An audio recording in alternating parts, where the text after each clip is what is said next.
कुणी म्हणणारच नाही हो की हा डोसा आपण फक्त एक वाटी पोह्यापासून बनवलेला आहे। तर नमस्कार मैत्रिणींनो, आज आपण फक्त एक वाटी पोह्यापासून असा मऊ लुसलुशीत जाळीदार स्पॉन्ज डोसेची रेसिपी बघणार आहोत। हा डोसा तुम्ही अगदी 10 ते 15 मिनिटात बनवू शकता आणि खूप काही याला जास्तीचे साहित्य सुद्धा लागत नाही। आणि आपल्याला या डोश्यासोबत खास चटणी सुद्धा करायची आहे, ती म्हणजे कढीपत्त्याची। तुम्ही कधीही बघितली नसेल तर आपण या डोश्याबरोबर खास अशी कढीपत्त्याची चटणी कशी करायची ते सुद्धा बघणार आहे। तर शिकायची रेसिपी तर व्हिडिओ शेवटपर्यंत पहा, आवडल्यास लाईक करा, तसेच तुम्ही चॅनलवर नवीन असाल तर चॅनलला नक्की सबस्क्राईब करा। चला तर मग लगेचच रेसिपीला सुरुवात करू। तर डोसा करण्यासाठी मी या ठिकाणी 1 वाटी पोहे घेतलेले आहे। तर हे पोहे आपले जे नॉर्मल पोहे करण्याचे कागदी पोहे असतात तेच मी या ठिकाणी घेतलेले आहे। आता हे पोहे आपल्याला स्वच्छ 1 ते 2 पाण्याने धुवून घ्यायचे आहे।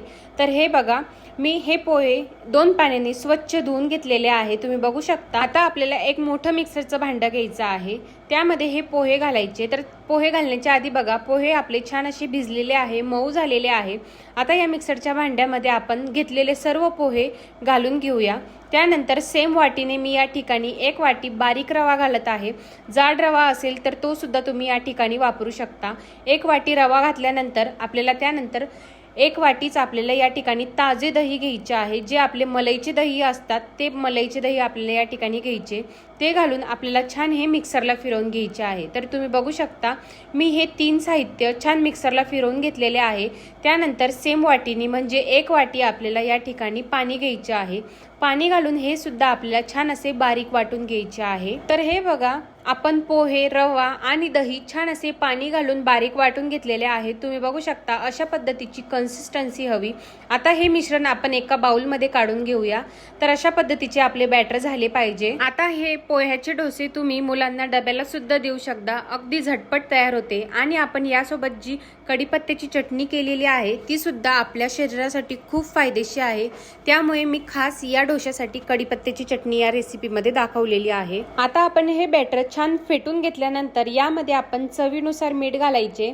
आता मीठ घालून सुद्धा आपल्याला हे बॅटर छान 1 ते 1.5 मिनिट छान फेटून घ्यायचे आहे।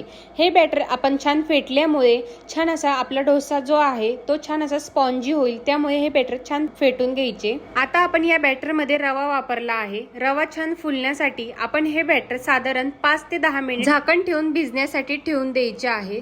तोपर्यंत आपण यासोबतची लागणारी चटणी तयार करून घेऊया। तर चटणी करण्यासाठी मी या ठिकाणी मिक्सरचं भांडं घेतलं, त्यामध्ये आपल्याला अर्धा वाटी सुकं किसलेलं खोबरं घालायचं। त्यानंतर 2 ते 3 मोठे चमचे शेंगदाणे घालायचे, जे मी या ठिकाणी कच्चेच वापरले आहे। त्यानंतर आपल्याला मूठभर कढीपत्ता घालायचा आहे, तो सुद्धा मी स्वच्छ धुवून घेतलेला आहे।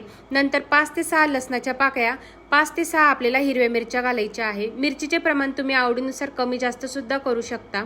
त्यानंतर आपल्याला चवीनुसार मीठ घालायचे, तर मी अर्धा चमचा मीठ घालत आहे। नंतर पाव चमचा लिंबूसत्व घालायचं आहे। लिंबूसत्व हे घालत असताना खूप कमी प्रमाणात घाला, कारण की खूप आंबट असतं, त्यामुळे लिंबूसत्व हे बेताने घाला। त्यानंतर 1 चमचा किंवा 1.5 चमचा आपल्याला या ठिकाणी साखर घालायची आहे। आणि आपल्याला हे पाणी घालून छान असे बारीक वाटून घ्यायचे।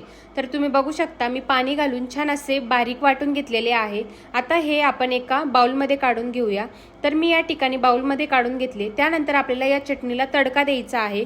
तर तडका पॅनमध्ये मी तेल छान गरम तापवून घेतलेले आहे। तर साधारण 2 ते 3 चमचे तेल घेतलेले आहे। त्यामध्ये आपण पाव चमचा मोहरी घालायची, पाव चमचा जिरे घालायची। आता हे जिरे मोहरी आपल्याला छान तडतडू द्यायची। जर आपण ही जिरे मोहरी छान अशी तडतडेपर्यंत परतवली नाही तर ती खाताना अशी दातामध्ये येते, त्यामुळे ही जिरे मोहरी छान अशी तडतडू द्या। आता ही फोडणी आपण या चटणीवर घालूया आणि छान असे मिक्स करून घेऊया। तर तुम्ही बघू शकता, आपली ही झटपट होणारी कढीपत्त्याची चटणी तयार झालेली आहे। ही तुम्ही चटणी इडली, डोसे किंवा आप्पे कशाबरोबरही खाऊ शकता, चवीला अप्रतिम लागते। तर तुम्ही सुद्धा अशी ही कढीपत्त्याची चटणी याआधी कधी बघितली आहे का, ते सुद्धा मला कमेंटमध्ये नक्की सांगा। तर आपली डोशा बरोबरची चटणी तयार झालेली आहे। आता आपले या ठिकाणी डोश्याचे जे पीठ आहे ते सुद्धा छान असे फुललेले आहे। तुम्ही बघू शकता, असे दाटसर पीठ दिसत असल्यामुळे आता आपण यामध्ये साधारण 1 वाटीभर पाणी घालूया आणि आपण हे छान असे फेटून घेऊया। आता आपण या पिठामध्ये रवा वापरला आहे। रवा हा फुलून असा दुप्पट झाला, त्यामुळे हे पीठ असे दाटसर झालेले आहे। त्यामुळे आपण थोडे आणखीन 1 कपभर पाणी यामध्ये ऍडजस्ट केलेले आहे। तर अशा पद्धतीचे हे बॅटर आपले या ठिकाणी तयार झालेले आहे, तुम्ही बघू शकता। त्यानंतर मी या ठिकाणी पाव चमचा खाण्याचा सोडा घातला आहे। आता सोडा घालून हे आपल्याला बॅटर छान असे फेटून घ्यायचे आहे। जोपर्यंत या बॅटर मधून छान असे हलके वाटत नाही तोपर्यंत आपल्याला हे बॅटर छान असे फेटत राहायचे आहे। तुम्ही सोड्याऐवजी इनोचा सुद्धा वापर करू शकता। फक्त इनो घेत असताना जो फ्रूट सॉल्ट इनो असतो तो घ्यायचा आहे, कुठल्याही फ्लेवरचा आपल्याला या ठिकाणी इनो घ्यायचा नाही। आता आपण डोसा करायला घेऊया। तर या ठिकाणी मी गॅसवर आधीच तवा गरम करून घेतला होता, त्यावर असे तेल पाणी शिंपडून अशा पद्धतीने नॅपकिननी पुसून घेत आहे। यामुळे काय होते, डोसा जो असतो तो आपला या तव्याला चिपकून बसत नाही। त्यामुळे अशा पद्धतीची ट्रिक नक्की वापरा। जर तुमच्याकडे नॉनस्टिकचा तवा असेल तर तो सुद्धा तुम्ही या ठिकाणी वापरू शकता, किंवा तुमच्याकडे जर माझ्यासारखा साधाच तवा असेल तर तो सुद्धा तुम्ही या ठिकाणी वापरू शकता। आता 1 पळीभर मी या ठिकाणी डोशाचं बॅटर घेतलं, ते बॅटर अशा पद्धतीने आपल्याला फैलवून घ्यायचं आहे। तर तुम्ही बघू शकता मी अशा पद्धतीचे फैलवून घेतले। आता आपल्याला या डोश्यावर झाकण ठेवून मंद गॅसवर साधारण 2 ते 3 मिनिट वाफ काढून घ्यायची किंवा शिजवून घ्यायची आहे। तर 2 ते 3 मिनिटानंतर बघा हा डोसा आपला छान असा शिजलेला आहे, वरून सुद्धा छान असा कोरडा झालेला आहे। आता याच्यावर आपण असे वरून छान असे तेल सोडूया, किंवा हवं तर तुम्ही तूप किंवा बटर सुद्धा या ठिकाणी वापरू शकता। मी तेलाचा वापर करत आहे।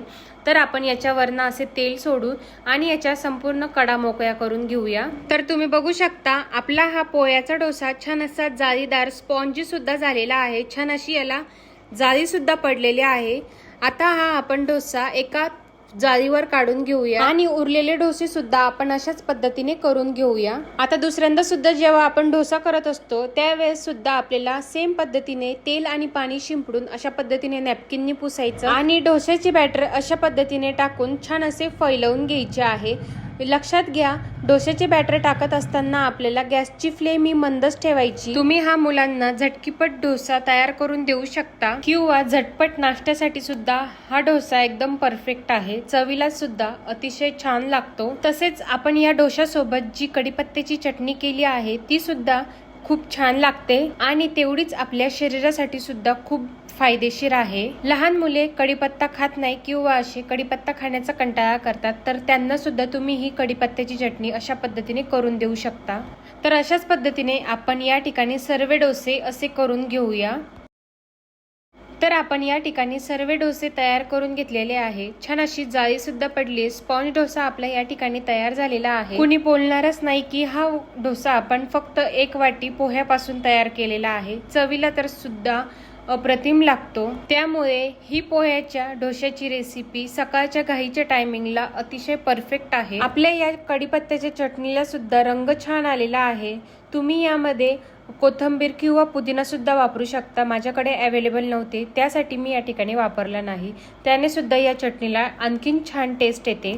तर तुम्ही सुद्धा ही पोह्याच्या डोश्याची रेसिपी नक्की ट्राय करून बघा, कशी झाली ते मला कमेंट करून नक्की कळवा।